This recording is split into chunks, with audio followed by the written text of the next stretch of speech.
किसान सन्मान निधि यजना स्किमनि राङारि अनसुंथाइनि मोनसे गोनांथार आपडेट लानानै फैदों दिनैनि भिडिअ'। बे आपडेटआनो जाहैबाय नोंथांमोना बयबो मिथिखाबाय जानांगौ पिएम किसाननि 19थि नम्बर किस्ति 2000 रांखौ मियायो 24 फेब्रुवारि मियायो पिएम किसाननि 19थि इनस्टलमेन्टनि 2000 रांखौ गभर्नमेन्टनिफ्राय बहननानै हरबाय। गोबां मानसिफोरा रांखौ मोनबाय जानो हागौ आरो गोबाङानो पिएम किसानाव एबार 19थि इनस्टलमेन्टआव रांखौ मोननो हायाखै। रांखौ नोंथाङा मानो मोननो हायाखै? नोंथाङा रांखौ मोनगोन ना मोनला? रां मोननो नोंथाङा मा खालामनांगोन? बेनिनो मोनसे गोनांथार आपडेट।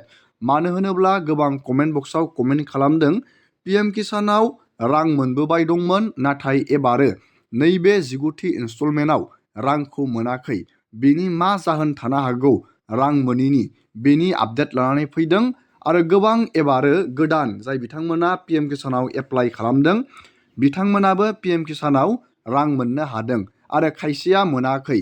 जाय बिथांमोना गोदान बानायनानै रांखौ मोनबाय बिथांमोना मोजाङानो जाबाय आरो जाय बिथांमोना मोनाखै नोंथाङा नैबे 20थि नैबे इनस्टलमेन्ट 20 एबारो 20 जागोन 20थि इनस्टलमेन्टआव नोंथाङा रांखौ मोननो थाखाय मा खालामनांगोन बेनिबो आं नोंथांमोननो गोनांथार आपडेट लानानै फैदों।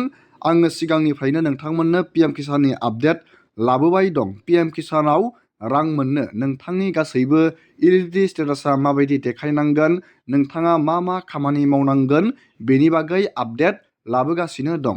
जाय बिथांमोना सम थानायावनो बेफोर फिसा फिसा खामानिखौ मावनानै लानो हादों नोंथांमोना मियायो 19थि इनस्टलमेन्टआव मोनबाय आरो जाय बिथांमोना सम थानायावबो नैबे 19थि इनस्टलमेन्ट सोसेयावबो जुदि नोंथांमोना फिसा फिसा खामानिखौ मावनानै लानो हायाखै नोंथांमोना रांखौ मोननो हायाखै। जोङो दिनैनि नैबे भिडिअनि गेजेराव नायगोन जाय बिथांमोना पिएम किसानाव मियायो रांखौ मोनाखै नोंथांमोना मानि थाखाय रांखौ मोनाखै जोङो बेनि आपडेटखौ सावरायगोन आरो नायगोन। चेक खालाम जुदि नोंथाङा पिएम किसानाव रां मोनखाबाय दं एबारो नोंथाङा 19थि इनस्टलमेन्टआव जुदि रांखौ मोननो हायाखै नोंथाङा नैबे पिएम किसाननि पर्टेलाव फैनानै स्टेटासखौ चेक खालामनो नांगोन। स्टेटासखौ नोंथाङा बोरै चेक बानायगोन नोंथाङा नायलांबानो जाबाय आं देखायहरनि। नैबे नोंथाङा पेजाव फैनो थाखाय लिंकखौ आङो भिडिअनि डिसक्रिपसनाव होखादों आरो लोगोसे नोंथाङा पिएम किसानखौ गुगोलाव सार्च खालामनानै नैबे पेजाव नोंथाङा फैनो हागोन।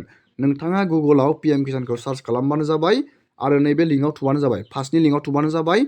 दानिया नोंथाङा नैबेयाव नुनो मोनदों आङो बेनि प्रसेसखौ नोंथांमोननो देखायबोबाय दंखायो। नैबेयाव नोंथाङा नुनो मोनदों नाउ इउआर स्टेटास जाय बिथांमोना रांखौ मोननो हायाखै। नोंथाङा जुदि रांखौ मोनबाय दंमोन एबारो जुदि नोंथाङा रांखौ मोनाखै मानि थाखाय नोंथाङा रांखौ मोनाखै नैबेयाव नोंथाङा प्रब्लेमाव नायनानै मिथिनानै लानो हागोन। आरो जाय बिथांमोना गोदानै एप्लाइ बानायदोंमोन रांखौ मोनासै नोंथांमोना मा खालामनांगोन बेनिबो आपडेटखौ आं नोंथांमोननो दिनैनि नैबे भिडिअनि गेजेरजों होगोन। नोंथांमोना भिडिअखौ इन्टारेस्टेड बा जोबजासे नायलांबाय थाबानो जाबाय आरो बेफोरबायदिनो गोदान गोदान आपडेट डिटेल स्किम डिजिटेल खौरां मिथिबाय थानो थाखाय नोंथाङा चेनेलाव गोदानबा चेनेलखौ साबस्क्राइब खालामबानो जाबाय। दानिया नोंथाङा नैबे नाउ इउआर स्टेटासाव क्लिक खालामबानो जाबाय।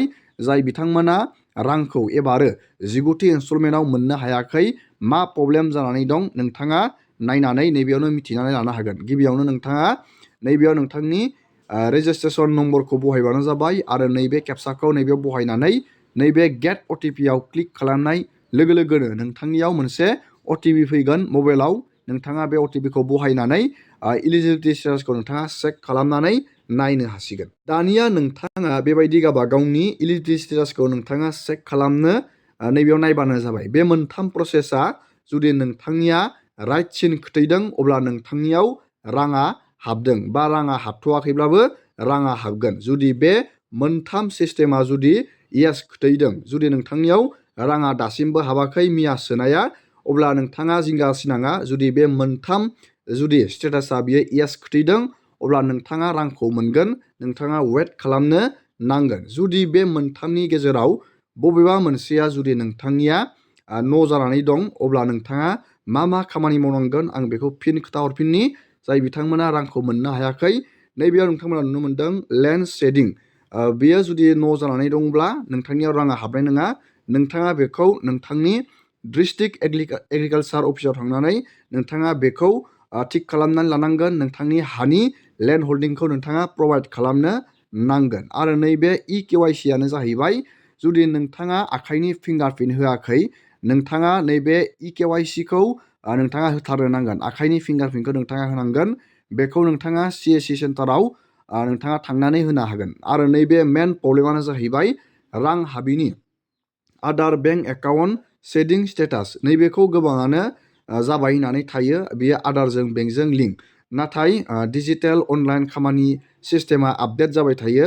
नैबेखौ नोंथाङा चेक खालामनानै नायनांगोन नोंथांनि आदारजों बेंकजों लिंक दंना गैया। जुदि नोंथांनि आदारजों बेंकआ लिंक गैया अब्ला नोंथाङा रांखौ मोननाय नङा। जुदि नैबे स्टेटासा न' जानानै दं अब्ला नोंथाङा आदारजों बेंकआव थांनानै लिंक खालामबानो जाबाय। थाबैनो नोंथाङा बानायबानो जाबाय।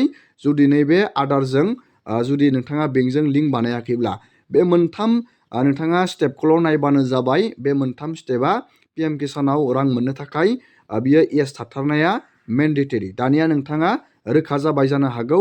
आरो जाय बिथांमोना गोदानै एप्लाइ बानायदोंमोन PM किसानाव नोंथांमोना दानिया मा खालामनांगोन जुदि नोंथाङा रांखौ मोननो हायाखै बेनिबो आं नोंथांमोननो आपडेट खोथाहरनि।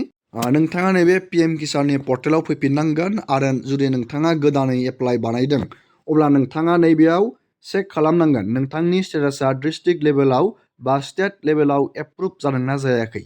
नोंथाङा नैबेयाव क्लिक खालामनांगोन। बेयाव क्लिक खालामनानै नैबेयाव नोंथांनि आधार नाम्बार दानिया नोंथाङा नैबेयाव नोंथांनि आधार नाम्बार नैबे केपचाखौ बहायनानै नैबे सार्चआव क्लिक खालामना होनाय लोगो लोगोनो नोंथाङा नुनो मोनगोन नोंथांनि स्टेटासा डिस्ट्रिक्ट लेभेलाव एप्रुभ जादोंना जायाखै। जुदि एप्रुभ जायाखै नोंथाङा वेट खालामनांगोन। आरो एप्रुभ जाबाय अब्ला नोंथाङा दानिया नैबेयाव नोंथाङा नुनो मोनदों EKYCखौ आं नोंथांमोननो खोन्थाखांबाय। CSC सेन्टाराव थांनानै नोंथाङा आखाइनि फिंगारप्रिन्ट होनांगोन। नैबेयाव नुनो मोनदों नोंथाङा बे EKYCआव क्लिक खालामनानै नैबेयाव आधार नाम्बार जेब्ला नोंथाङा EKYCखौ CSC सेन्टाराव थांनानै होगोन बे EKYCआ डान जादोंना जायाखै नैबेयाव आधार कार्डनि नाम्बारखौ बहायनानै सार्च खालामना होबाथाय नोंथांमोना नुनो मोनगोन नोंथांनि EKYCआ जादोंना जायाखै। बेबायदि नोंथाङा EKYCखौ होनानै नैबेयाव चेक खालामनानै नायजागोन। PM किसानाव रां मोननो थाखाय EKYCआ मेन्डेटरि। दानिया नोंथाङा रोखा जाबाय। आरो जुदि EKYCआबो जाबाय अब्ला नोंथाङा दानिया आदारजों बेंकजों लिंक खालामनो नांगोन। बेखौ DBT सिस्टेम बुङो। जाय बिथांमोना रांखौ मोननो हायाखै नोंथांमोना बे प्रसेसखौ खालामबानो जाबाय। चेक खालामनानै नायबानो जाबाय। नोंथाङा एबार मोननो हायाखैब्लाबो नोंथाङा 20थि इनस्टलमेन्टआव रांखौ मोननो हागोन। दिनैनि भिडिअखौ आङो बेखिनियावनो फोजोबबाय। नोंथांमोना भिडिअखौ नायनानै मोजां मोनदोंबा लाइक खालामबानो जाबाय। चेनेलाव गोदानबा चेनेलखौ साबस्क्राइब खालामबानो जाबाय। एसेनोसै दिनैनि भिडिअ।